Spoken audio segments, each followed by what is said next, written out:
এই প্রশ্নটা করার জন্য আসলে টিকা নিয়ে বাংলাদেশে কি হচ্ছে, কি হয়েছে, এটা থেকে আসলে গত সরকারের, আমি ডক্টর ইউনূস সরকারের অদূরদর্শিতা বা অবহেলা ছিল।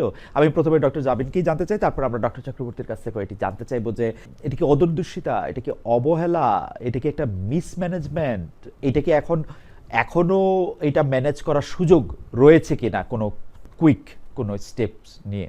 উম, আহ, অবশ্যই অদূরদর্শিতা। আমি আজকেই একটা রিপোর্ট পড়ছিলাম, যে যে সাংবাদিক ওই রিপোর্ট করেছে তারা এই ব্যাপারে জানতে অন্তর্বর্তী সরকারের যে উপদেষ্টা ছিলেন, স্বাস্থ্য উপদেষ্টা নূরজাহান ম্যাডাম, এবং পরে সাইদুল হক স্যার, ওনাদেরকে যোগাযোগ করে ওনাদের কমেন্ট পাওয়া যায় নাই।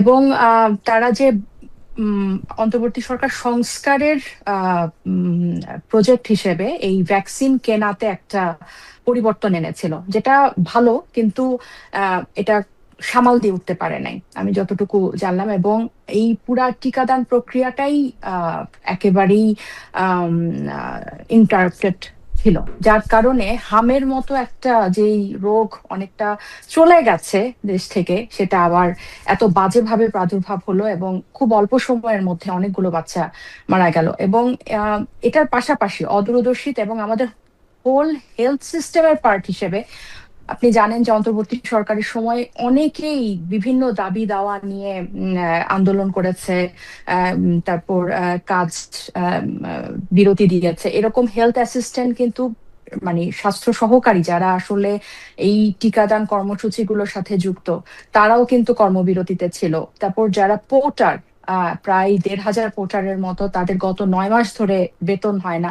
সো এটা একটা মানে বাংলাদেশের স্বাস্থ্য ব্যবস্থার অনিয়ম, বা যে ধরনের বিশৃঙ্খলা আমাদের একটা গোজামিল একটা স্বাস্থ্য ব্যবস্থা, ওইটার উপর গত অন্তর্বর্তী সরকারের এক ধরনের অদূরদর্শিতা এটার মধ্যে ছিল। এবং এটা থেকে উত্তরণ আমি যতটুকু জানি যে 5 এপ্রিল থেকেই আবার এই হামের বিশেষ টিকাদান শুরু হবে। এবং সো আমি আহ, আশাবাদী যে এটা সামাল দিতে পারবে এই সরকার। আমি একতরফা ভাবে এই সরকারের আহ, শুরুতে আপনি যেরকম বলছিলেন যে আমি ফেসবুকে এটা নিয়ে লিখেছি যে স্বাস্থ্যমন্ত্রী কেন আমাদেরকে পরিষ্কার করে জানাচ্ছেন না যে টিকার মজুদ আছে কিনা।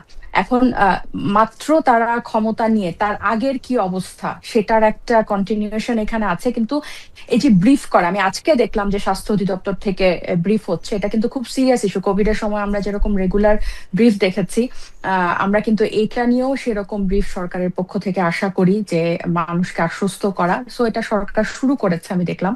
এবং 5ই এপ্রিল কিন্তু তারা টিকাদান কর্মসূচি শুরু হবে সারা দেশে হামের।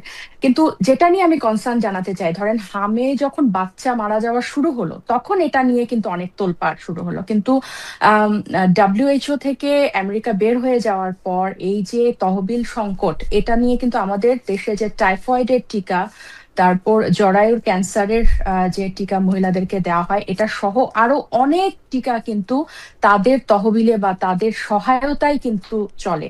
সো এগুলার মানে একদম রোগের প্রাদুর্ভাব হয়ে মানুষ মারা যাওয়া শুরু করলে যাতে এটা নিয়ে তোড়জোড় না হয়, তার আগে থেকে যাতে এটার টিকাগুলোর মজুদ সরকার নিশ্চিত করে, সেই আহ্বান থাকবে। আরেকটা হচ্ছে রোহিঙ্গা ইস্যু। এবারও কিন্তু হামটা শুরু হয় জানুয়ারির শুরুর দিকে, রোহিঙ্গা এবং ঢাকার বাইরে রাজশাহী, ময়মনসিংহে। সো সেখানে রোহিঙ্গাদের ওই ওই ক্যাম্পগুলোতে স্বাস্থ্যসেবার কি অবস্থা, কারণ আমরা জানি যে এটার সহায়তা কিন্তু বাইরে অনেকগুলো সংস্থা থেকে আসে। সো আমাদের দেশে গত 2 বছরে যে ধরনের সরকার পরিবর্তনের একটা ডামাডোল বা একটা নিয়ম মানে এখনো ফিক্স হয় নাই, শেপে আসে নাই। আওয়ামী লীগ সরকার গেল, এরপর অন্তর্বর্তী সরকার আসলো, তারপর আবার নির্বাচন গেল। সো অনেকগুলো ইভেন্ট যাচ্ছে রাজনৈতিক ভাবে। সো এই ইভেন্ট গুলোর ফাঁকে যাতে এই হামের মতো আবার বিশৃঙ্খলা হয়ে ও অন্য কোনো রোগের প্রাদুর্ভাব না হয়, এবং সেটা যাতে একদম এরকম বড় আকারে না হয়, সেদিকে যাতে সরকার হয়ে যাওয়ার আগে যাতে সরকার মনোযোগ দেয়, সেটা আশা করব। তবে আমার মনে হয় যে এবার আশা করি সরকার এটাকে নিয়ন্ত্রণে আনতে পারবে। ডক্টর জাবিন, আপনাকে ধন্যবাদ।